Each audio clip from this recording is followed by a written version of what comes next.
This program does not provide medical advice. We assume no liability for the information provided on Mind Force Radio. Please consult your physician before beginning any exercise or nutrition program. This is Roger LaPointe, and I have known Bob Whelan for many years at this point, and he is one of the most intense individuals you will ever meet. Go Mind Force Radio.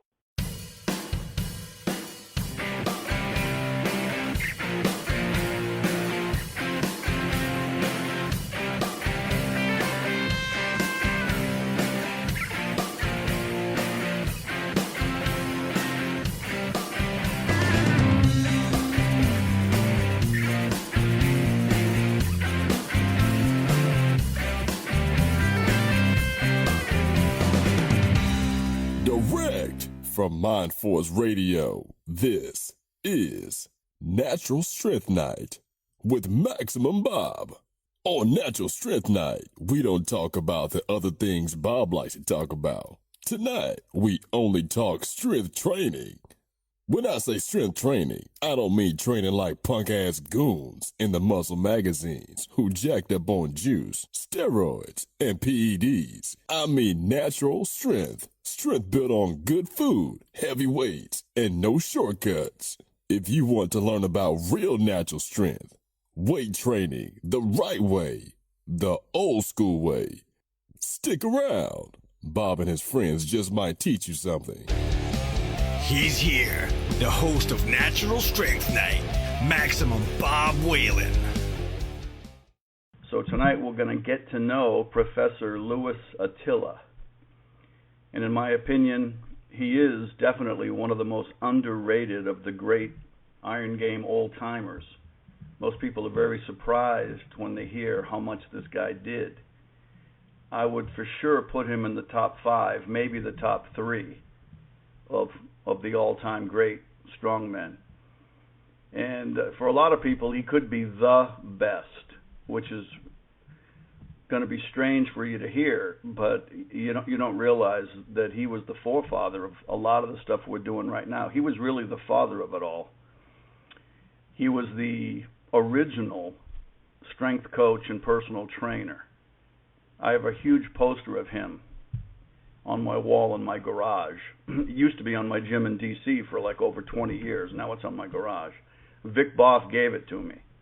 So that just shows you how high that Vic Boff held him. Vic Boff thought he was the greatest. And I think that helped shape my attitude towards him, just because I was a good friend of Vic Boff. In the final 10 years of his life, I spoke to him on a weekly basis. We had long phone calls. We talked all the time. So I was a very good friend of Vic Boff. We burned up the phone lines for hours at a time. And we spent lots of times talking about Professor Attila. Yeah, he was doing stuff 120 years ago that we're doing now. He was practically the only guy doing it. He was very successful at it. He was a giant in his time. His real name was Ludwig Durlacher. He was born July 2nd, 1844 in Karlsruhe, Germany, and he lived to be 80 years old, which is a ripe old age, especially back then.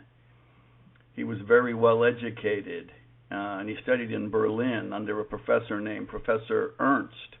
He also played the piano, and he knew 5 languages. So he was very educated and intellectual, and that's probably why the professor title stuck later. He was also a very good all-around athlete. He didn't just lift weights. He excelled in track and swimming. And the big change in his life came when he saw a strongman from Italy named Felice Napoli. And he became a student of Napoli as a teenager. And he learned all about the strongman trade.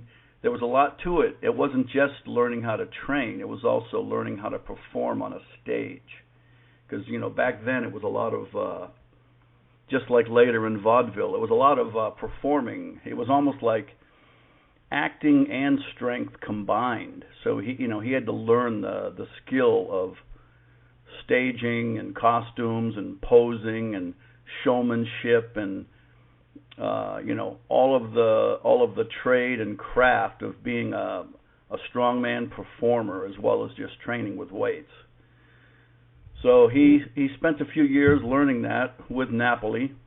Then later he met up with someone named Valerie the Female Gladiator, and he toured in America and in Europe.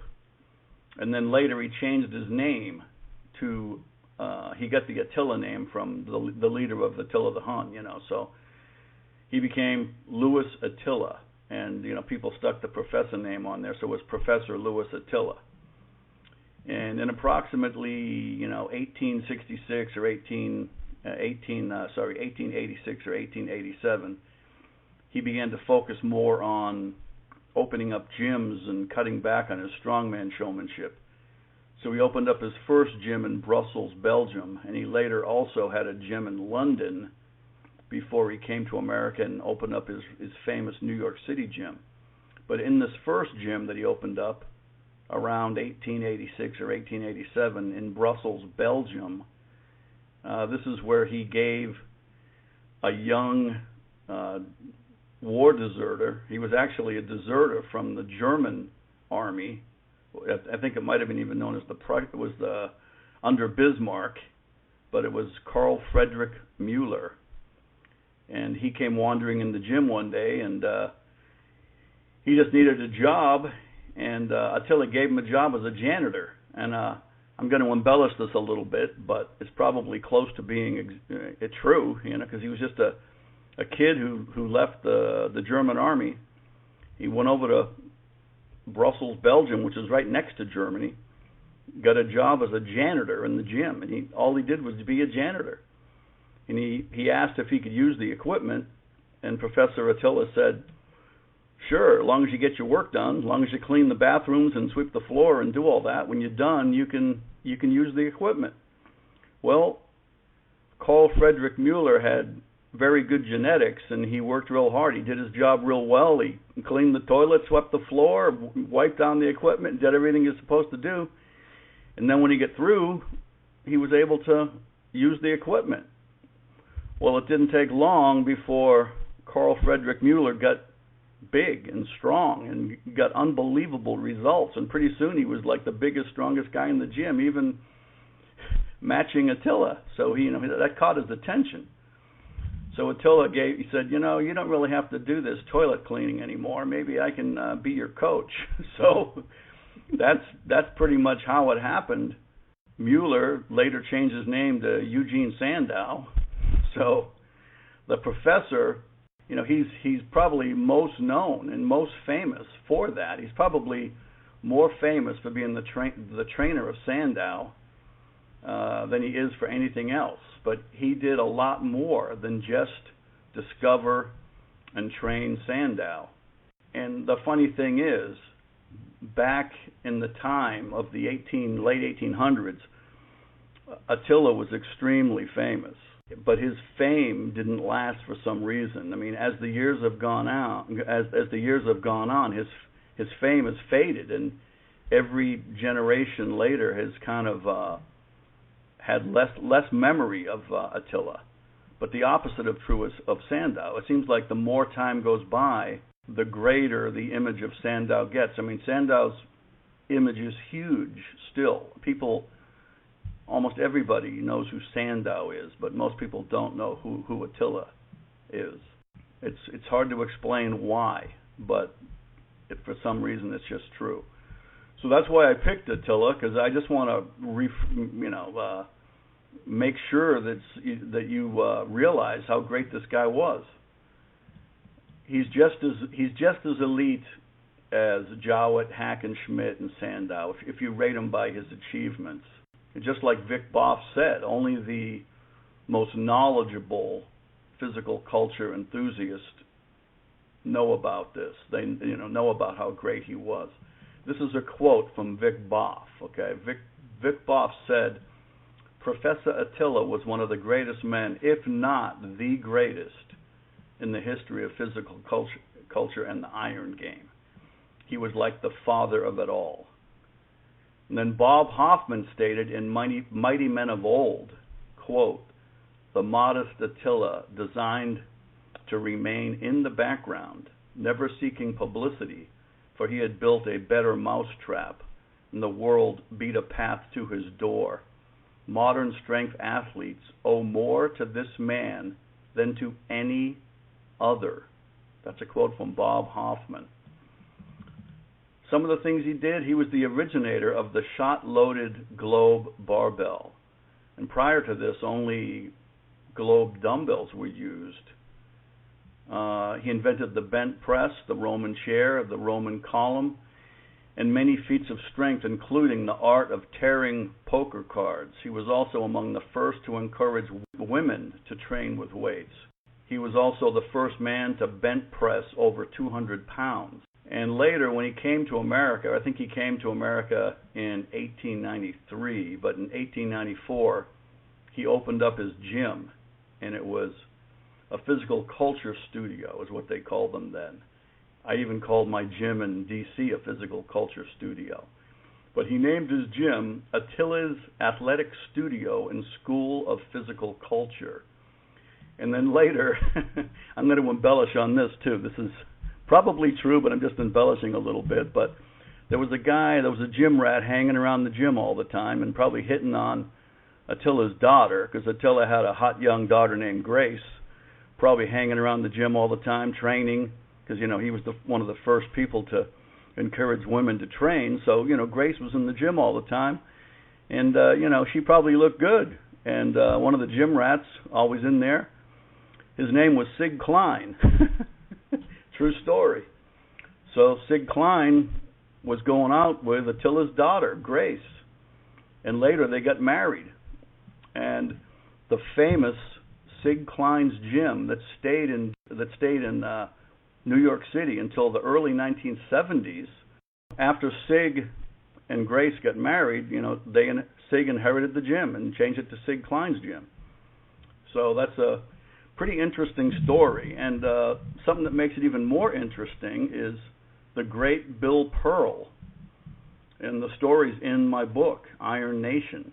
When I interviewed Bill, it was a great story. So if you have Iron Nation, reread it. Bill Pearl has all those dumbbells and barbells that came from Belgium, from Louis Attila, in his barn in Oregon. Bill Pearl's barn is like a museum.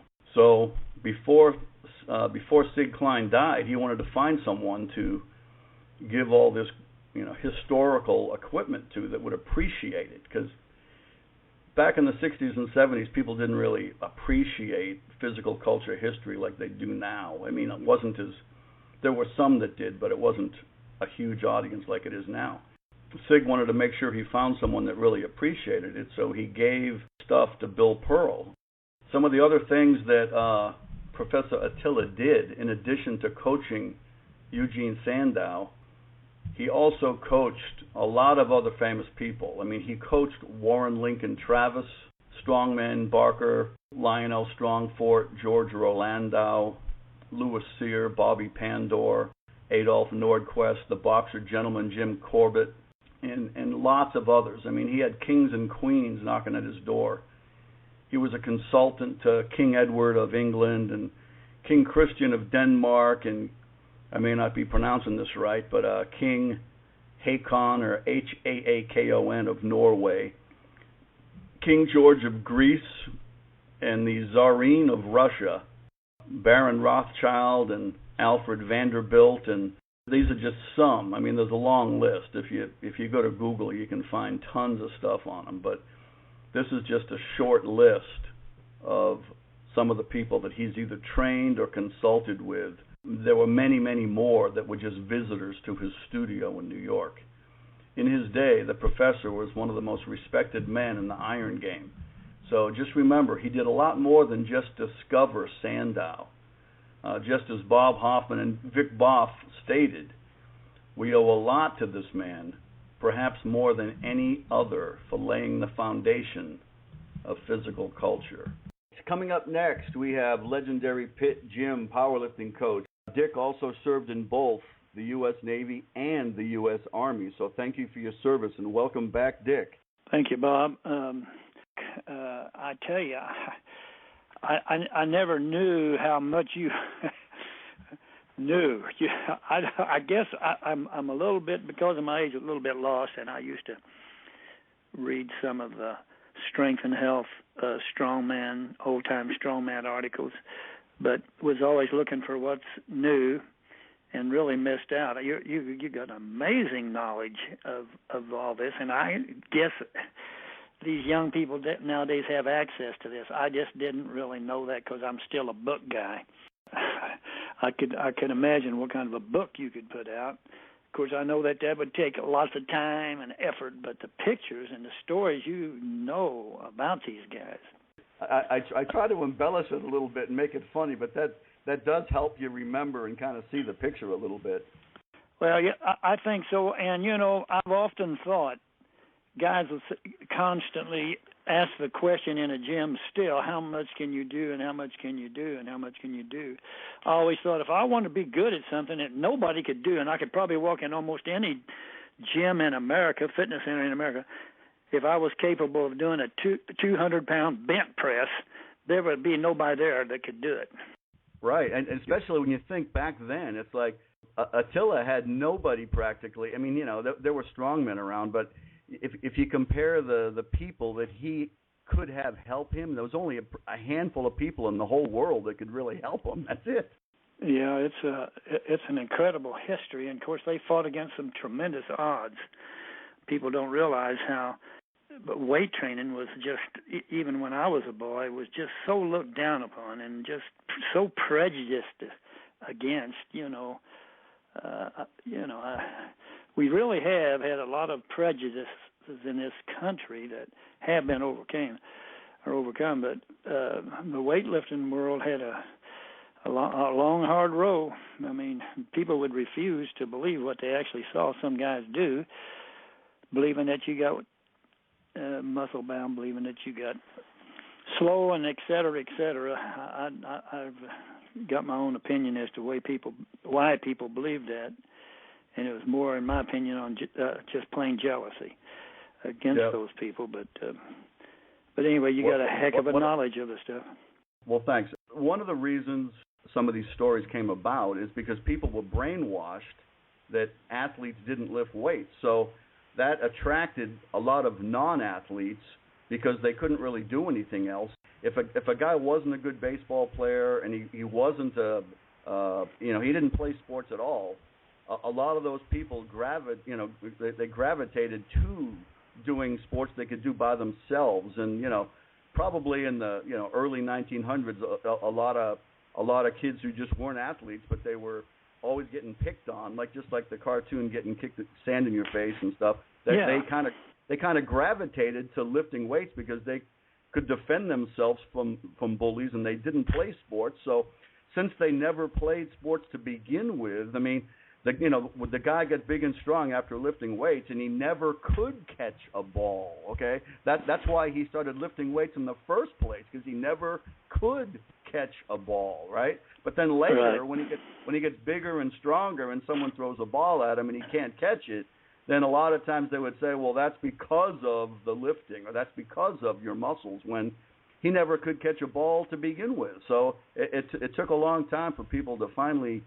get this stuff figured out. But you and I, in our lifetimes, we have seen a unbelievable, dramatic change from the time we were born to now. It's just phenomenal how much things have changed. Just like you said, there were more lifters. There was probably the same amount of lifters in the whole USA that are in your town right now when you were growing up. Oh, yeah. So now, I mean, it's just every single town has a just about, I mean, not every town, but I mean, most towns now, most big towns have a great gym with great equipment, and that was not true for most of our lives. Dick, I have several questions from our listeners that I'm going to ask you tonight, okay? Let me give you the first one. One listener says, Dick, what is your opinion, what in your opinion are the best movements to build size and strength? Well, I had a guy a power lifter that I was talking with Friday, who was a well-built man, a good powerlifter, and up in age now as far as powerlifting goes. I mean, he's not a young man, and somewhere between 45 and 50, and still awful well-built and what have you. And he came up to me and he said, you know, I still believe the powerlifts build the most muscle. Well, I believe he's right, but I also added to him that those 3 lifts were not enough, that he should add a few other movements if he's going to go back to that type thought, because he's done everything, and so on and so forth. But the compound movement, you know, of an overhead press, bench press, and a pull down or chin, and a bent over row are the best upper body movements, in my opinion, for building size and strength. And then, of course, a squat and deadlift. I'm reluctant sometimes to say things, though, that have to do with deadlifts and squats on the air, or even when I wrote for Hard Gainer magazine, because you really need somebody who's willing to spend some time with you, who knows what they're doing, to teach you that movement, and or those movements for squat and the deadlift. And even an overhead press or any of them should be, you know, a thing that you respect as being able to build incredible strength, because they work so many muscles around so many joints. But at the same time, I'm always reluctant to tell somebody to do something, and I don't know if they're going to do it without any help, you know, with somebody to teach them how to do those movements correctly. And even guys, I go back to since I really only coach 1.5 powerlifters. I coach one guy who's powerlifts and another guy who's a bencher in powerlifting contest. Since I only work with 2 people in that direction, I'd still spend time in the area where the powerlifting is, and the pit has in Evansville still a very unique area for powerlifters. And I go back there and watch them, and unless they ask, I got nothing to say. You know, just don't want to say anything. Although I made sure I get respect, because I got the wall covered with stuff we done and trophies and all that. I always told the guy, this helps me teach. People will listen to me if they think I know something. But I see a lot of things going on back there that these guys will pay. They will pay the price. So if you do any movement, make sure you know how to do it. And compound movements are the best. And the 4 that I just mentioned for the upper body and the 2 for the lower body will be and always have been the best. A lot of people have real careful philosophy on exercise selection, and I'm not as careful as a lot of people, but that's because if I train people, I have them do it in exact certain way. So just like on good mornings, I mean, I do believe that good mornings can be a good exercise, but I wouldn't tell someone to do them if I didn't see them doing it, because you have to do it in an exact certain way with your knees very bent. That's the way I do them, and start extremely light. Right. But that's why most people don't do them right, because their knees aren't bent enough. They're either straight or almost bent. I mean, just bent slightly, and that's not, no, because the way I do them, my knees are very, very bent. And now that's the same way I do bent over row. That's why I put them both together, because there's going to be a lot of people out there saying, well, you know, they hurt their back doing bent over rows or whatever. Well, you can, but that's the same thing. When you're doing bent over rows, you have to have your knees very bent, because a lot of, you know, I usually have people take a wide stance and bend their knees a lot and then pull the weight up to their stomach, or, you know, just right over their knees. And if you do it the right way, the odds are you won't get hurt if you start light enough. But if you start too heavy and you're kind of jerking it up and your knees aren't bent enough, you kind of your feet are too close together and your legs are almost straight, then you might hurt your back. So your form on how you're doing it is extremely important. Well, there is tools nowadays that are outstanding. But again, a lot of people don't have those things. A bent over row is a heck of a movement. It took me a while when I used to lift weights to understand the value of it, because I couldn't see what was going on in that area. But it is a tremendous movement, And a bend over is probably the best assistance exercise for the squat there is. And I've seen guys that just could do an incredible technique with it and really improve their squat. You can almost improve a squat without squatting if you can do a correctly done bend over. But again, I'm very reluctant to tell people to do the thing unless they understand what you just said. And the second question from our listeners is, Coach Connor, is there a relationship between size and strength? I know a lot of people disagree with it, but I say there is a direct relationship. And if there isn't, if you can build huge size without strength, I don't know what good it is. Yes, there's no relationship, but if you train for strength, and that don't mean you're doing one rep. I don't like, again, when you say these things, you got to be careful. Somewhere between 8 and 12 to even 15 reps, and in leg exercises even higher, is the best way to build strength. Now, that's not the best way to demonstrate it to somebody that don't know any different. In other words, if you're going to go out and show somebody how much you can lift, you got to train in that direction too. But it's always the same thing to me. You train for size by training to get stronger.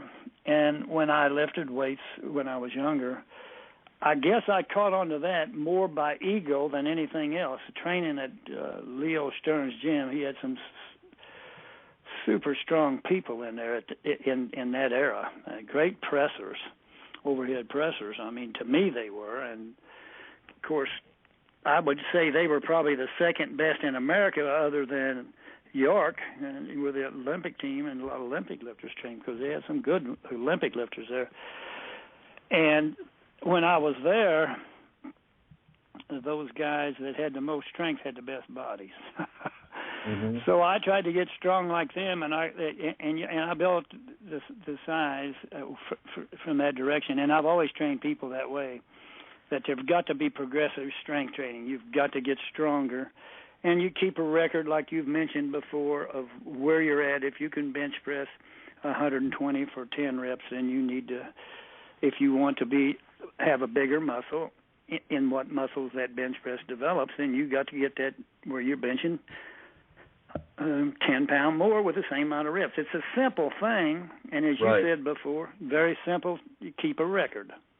Right, and a lot of people want to focus on the exception, rather than the 99%, okay? So if you're talking about the relationship between size and strength, well, 90-some-odd% of the time, if a guy is big, he's going to be strong. I mean, you might find an exception, but, I wouldn't go pick a fight with someone that looked extremely strong, you know what I mean? I wouldn't just go insult him or treat him like dirt. I mean, you're going to naturally have a little bit of a higher respect level, If you see someone very big, you automatically assume he's going to be very strong. Now, there's always exceptions, yeah.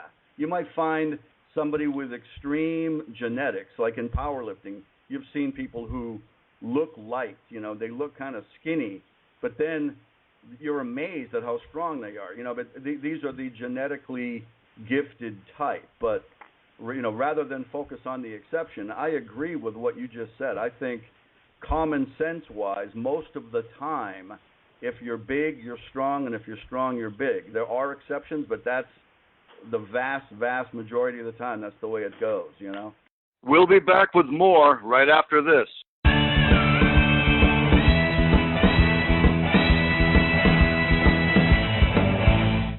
This segment brought to you by VitalNutritionStore.com. Did you know that more than 7 million Americans suffer from coronary heart disease, the most common form of heart disease?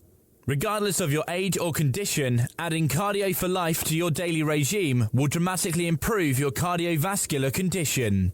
Cardio for Life has been the top-selling L-arginine product in the marketplace now for more than 3 years. It is also the top-selling product at VitalNutritionStore.com. Formulated by Dr. Harry Elwart, the best-selling author of Let's Stop the #1 Killer of Americans Today, Dr. Harry believes together we can prevent and reverse heart disease. Cardio for Life comes in 3 wonderful flavors: orange, peach, and grape, and is gluten-free, sugar-free, and sodium-free. Please see our complete line of natural products at vitalnutritionstore.com. That's VITAL nutritionstore.com.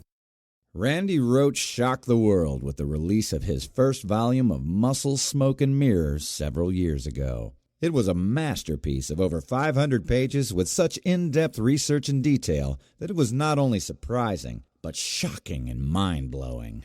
It was truly one of the best Iron Game history books ever written. He followed that with Volume 2, another epic book with over 700 pages of equal depth and detail. All serious Iron Game fans need to have these books. Please visit Randy's website at randyroach.ca. That's RANDYROACH.ca. Listen to how Iron Game legend and the Iron Master editor Osmo Kehaw describes the book Supernatural Strength. Have you ever wondered how much real-world experience authors have when they write books about weight training? Who is that person behind the computer? What do they really know about the Iron Game? If you picked up this book, Supernatural Strength, you have definitely come to the right place. The author, Bob Whelan, has spent several decades in the Iron Game trenches training himself, competing and coaching in powerlifting, earning academic credentials too numerous to mention, and thousands of hours of training and instructing athletes and trainees of all levels at his Washington, D.C. gym since 1990. He's not only devoted his life to motivating and pushing people to heights they have never been to, but elevating the trainees' understanding why certain methods work better than others. Bob is one of the most respected and revered trainers in the business today. This book is sure to surprise and amaze you at the same time. Order now at supernaturalstrength.com. That's supernaturalstrength.com. Don't you think it would be so much easier getting into shape if you had a personal coach? Just like all the celebrities do. Well, now you can. Bob Whelan of webstrengthcoach.com wants to get you out of your rut and coach you to success. He's dedicated to helping you achieve your strength and fitness goals through your hard work and his expert guidance. Bob will help you with strength training, muscle building, fitness, nutrition, and motivation. He'll make sure you achieve your maximum physical potential. You can get one-on-one training with Bob through his website, webstrengthcoach.com. He will develop a personalized program tailored to your individual needs, a program right for you. Bob will give you feedback after every workout. This is old school fitness and nutrition, no fads and no gimmicks. Bob will use proven natural techniques to make sure you are satisfied. So visit webstrengthcoach.com today and let Bob help you reach your best self. webstrengthcoach.com. Do you enjoy history without social engineering? Reading about our founding fathers? Economics from a capitalist perspective? Wisdom from modern patriots? Welcome to UncleSamBooks.com, where virtues like rugged individualism, hard work, and the American dream dominate. UncleSamBooks.com. Great books for homeschooling. UncleSamBooks.com. If you want to become as strong and muscular as possible with health in mind, and without lowering yourself to using steroids, the best advice can be found in the classic strongman books of long ago.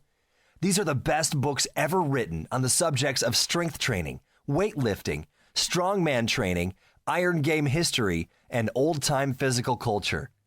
Many of them can still be found at physicalculturebooks.com. There you will find good, honest, time-tested wisdom from the great old-time strongmen. To maximize your natural muscular and strength potential, please visit physicalculturebooks.com. Listen to Ken Manny, head strength and conditioning coach at Michigan State University, describe the book Iron Nation. A masterpiece text on some of the most intriguing and compelling personal stories, Iron Game history, and gut-wrenching training routines ever put to paper. If you truly love hard training without all the frills of pomp and circumstance so common today, you will love Iron Nation. Written by lifters for lifters. If you love weight training, you will love Iron Nation. Order now at ironnation.com. That's IRON Nation.com. If you would like to promote your business on MindForce Radio, we would love to hear from you. Please let us know if you are interested in a 30 or 60-second voice commercial or a banner website ad. Please contact Bob using the contact information provided on mindforceradio.com. You're listening to Natural Strength Night on MindForce Radio.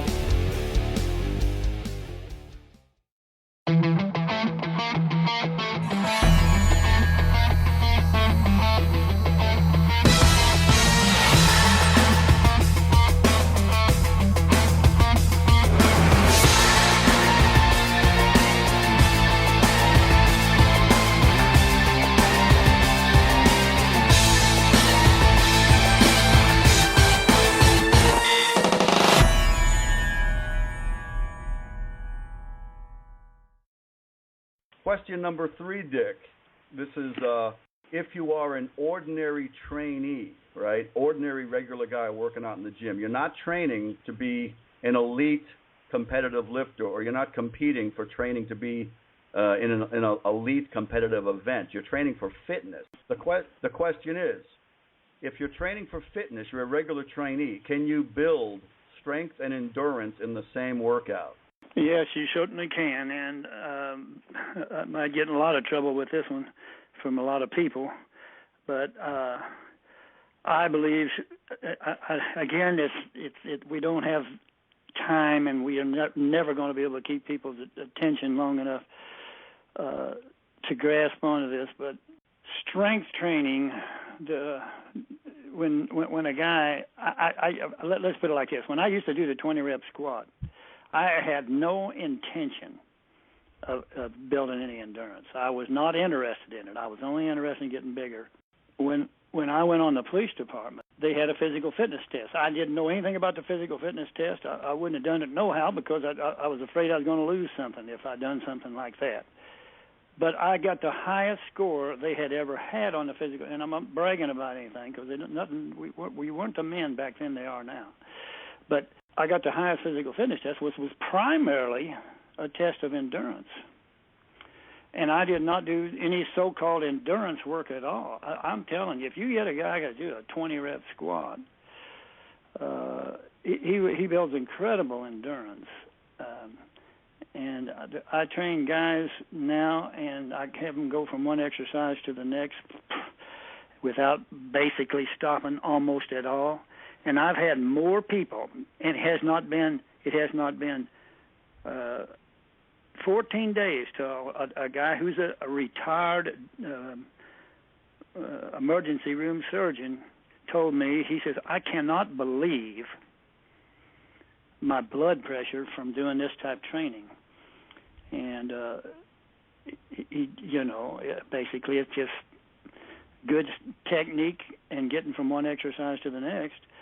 And he says, my blood pressure is just perfect. I can't understand it. Well, that's an indication of what was taking place in the internal organs from a proper strength workout. That's all that is. And, yeah, you can build incredible endurance, but you can't go to one sport.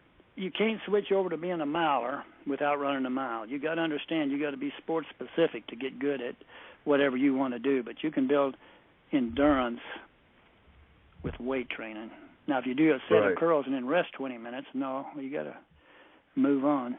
Oh, it does. That's why I see the listener's question didn't have the part about training to be a competitive. I threw that in there to make it easier for you. But the original question was, can you build them both at the same time? But I know we agree on this because you can't be a world-class endurance athlete and a world-class strength athlete. That's not going to happen. So no. The higher you go up in competition, the more you have to train for one more than the other. So because you have fast twitch muscle fiber, you got slow twitch muscle fiber, and in the middle you have intermediate muscle fiber, which is part of the fast twitch family, but it can be converted. It's more like muscular endurance, type 2A, I think.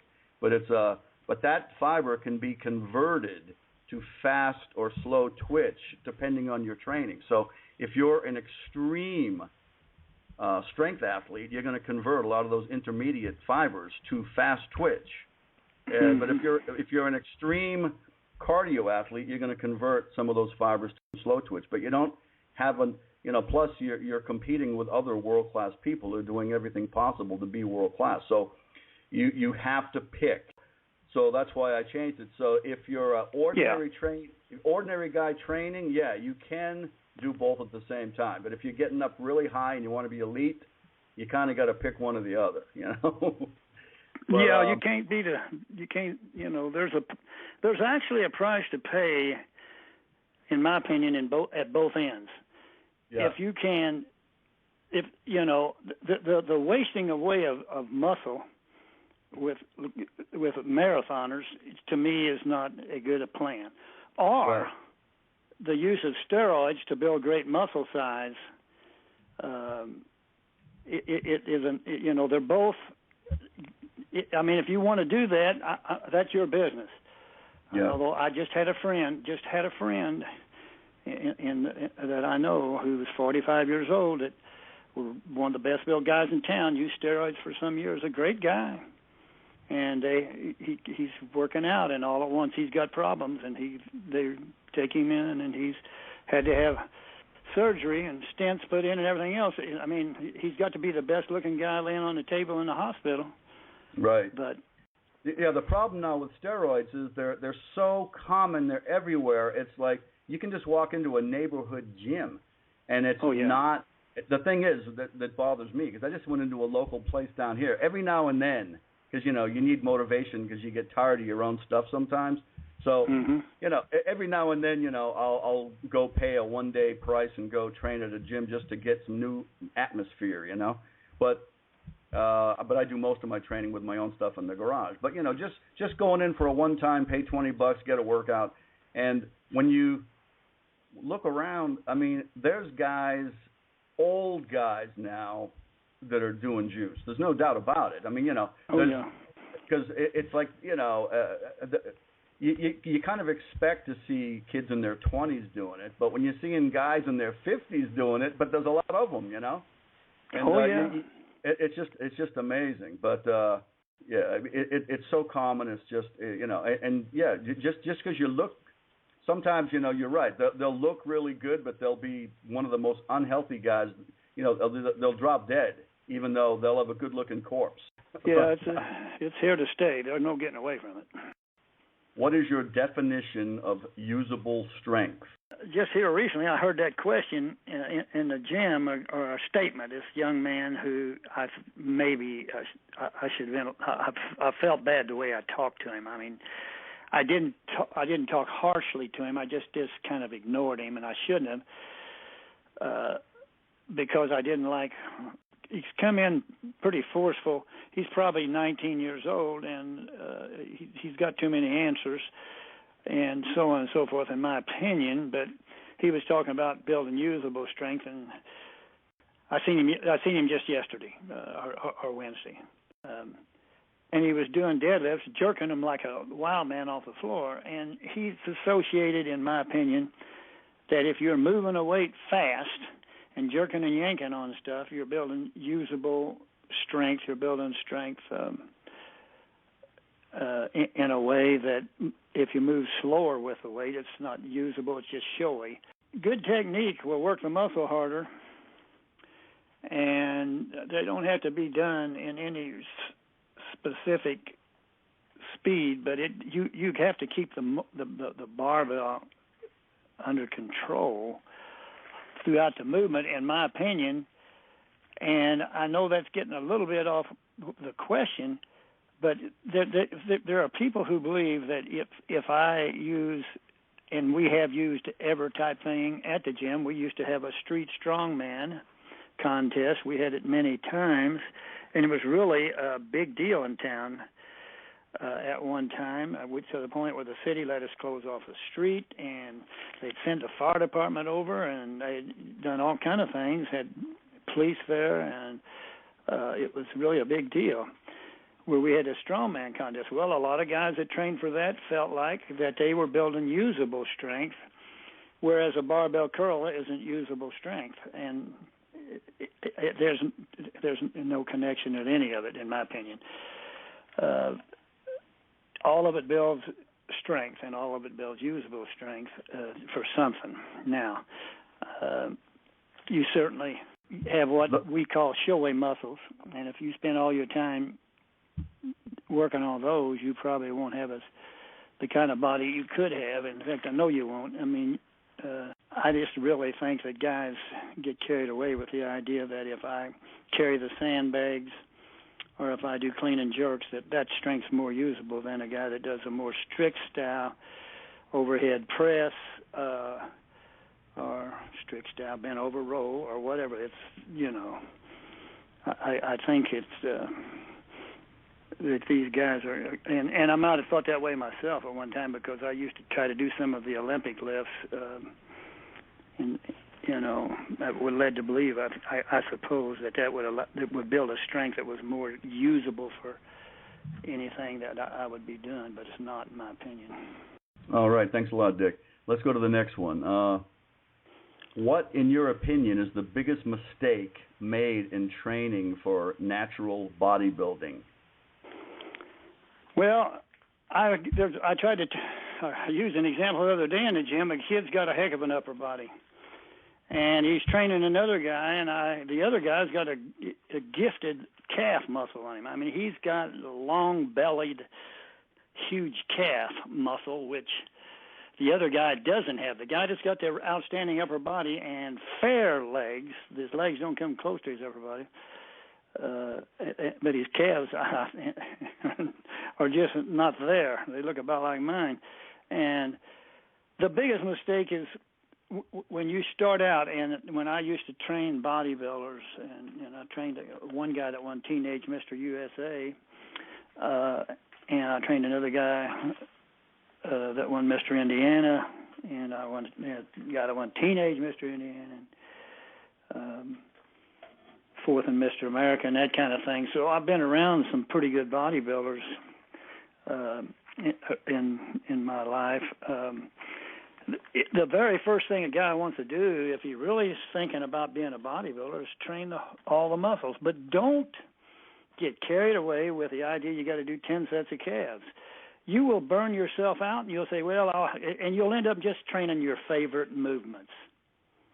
And you shouldn't have favorite movements if you're going to be a bodybuilder. I hope that's understandable. Again, you go back to the basic four movements that we just mentioned for the upper body, the basic two for the lower body, and a calf raise, and you pretty well will be training the bodybuilder movements. But I used to get disgusted training my calves because I believed I'd have to do so many sets. When one or two sets a couple of times a week would have been all I needed, and it wouldn't have boggled my mind of having to spend so much time. So make sure you train all the muscles, and that doesn't mean you got to isolate. When you do a bench press, you're going to train the chest, you're going to train the tricep, you're going to train the front deltoid. I guess if I was a bodybuilder today, I would do an incline because I began being around Leo Stern's gym. They really believed in that movement, probably because of Clancy Ross and Leo Stern both. And they do affect an area of the body that looks awful good. But you need to do just a good basic movements where you do a couple sets at the most and not get all uptight about whether you're doing enough for a certain area. Just be basic and then see what happens. Bodybuilders don't become what they want to. They work out to see what happens and see what they look like, No, thanks a lot, Dick. Let's go to the next one. Do you ever advise your clients to do any isolation exercises? Well, yes. Probably the main reason that I would have somebody do an isolation movement is they got a problem with not being able to do. I use a leg press for a lot of people. If they have problems with that leg press in some area, I will try a leg extension and a leg curl to see whether we have the same problem. In other words, you're going to have knee problems. I mean, I'm training people that are in their 70s, some of them, and you're going to have problems at that age in almost all cases. Not everybody, but everybody usually has something wrong with them. So they might have to do an isolation movement. Now, the rear deltoid, for instance, in my opinion, is almost absolute necessity to train after you've been working out for a length of time. Now, bend over roll, get the same muscles pretty doggone good, but I really believe you can save your shoulders to some degree, and I say that because you can't pull people away from the bench press. Most guys want to do the bench press too much, but if you're going to do a lot of benching, then do an isolation exercise for the rear deltoid, and that may be hard to understand for some people. It's a very simple movement. All you need is very light dumbbells and do lateral raises for the rear deltoid. I really believe in that exercise. I believe in that as much as I would rotator cuff movement for strengthening the rotator cuff. You did a great job. Let's see, the last question is, how do you use odd objects? I mean, do you regularly use odd objects when you train clients, or how do you choose which clients would use odd objects? Do you only use them for training younger athletes or able-bodied athletes, and how do you use them? Just as finishers, or, when and how? Well, again, there was a time when I had, a different group of people I worked with. I'm almost 77, I probably don't have the patience to train young people like I used to have. Older people are not as hard to deal with, or, they're just there to get a workout. But I do train a father and son that come over from, they take 2 hours to get here and 2 hours to get back. You got to ask yourself, how can you keep from training two guys like that? One's an outstanding high school football player, the son, and the father was himself, and the brother that I used to train also, who's now no longer playing football. But I used odd object years ago as a motivator more than anything else. I didn't, think that if you didn't use them that you wouldn't be what you could have been. But there is, for instance, we have a guy at the gym named Jack Wingo, and Jack Wingo has been using odd objects for years. And he's got sandbags, and he'll go out and find the highest hill in the town, and he'll carry them things up and all that. Really looks good. He's about 50 years old, but I don't have an interest in that anymore. Now, the one thing that I do use a lot is the big handled dumbbells to develop grip, and let guys walk around with that, But as far as much as I used to do it, I used to do it. We got all kind of record boards, and they're not kept up anymore. They're just kind of there forever now, just like they were. But we used to have the barrel lift over the head. It was really a motivator to guys. They really got excited about beating each other. And it'll make you stronger. It's kind of like powerlifting. And I enjoyed being around those guys and watching them do what I couldn't do and what I wished I could do. But that would be about it for me, Bob, in that direction. I just don't go that route anymore. I'm the same way. I still use odd objects once in a while, but down here my clientele is so much different that we don't use them that often. Most of my clients down here, I'm just doing it part-time in my garage now, and most of my clients are over 50, so rarely do I have a young able-bodied guy. So, even in D.C., we used them mainly as finishers. We didn't use them as part of the regular workout. The regular workout, we used the barbells and the machines, and then at the end of the workout, yeah, you're right. The young, able-bodied guys, it was a motivator because they look forward to doing it. So, right. And we jokingly called it dessert. So the main meal, I'd make them finish the main meal first. I'd make them do all the weights, all the hammer strength stuff, all the barbell stuff. And if we finished the main meal, then we got to do dessert and go do the sandbag out in Sandbag Alley. So our time's I remember your pictures. In Hard Gainer. Yeah. Dick, I want to thank you so much for being on the show again, and always love having you on, and in 2 weeks you're invited back again, and if any of our listeners out there live near Evansville, Indiana, then you must get a workout from Coach Connor. Visit the website at thepitbarbellclub.com.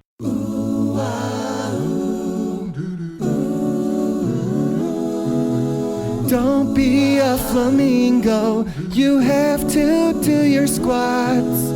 Don't be a flamingo, real lifters work their legs.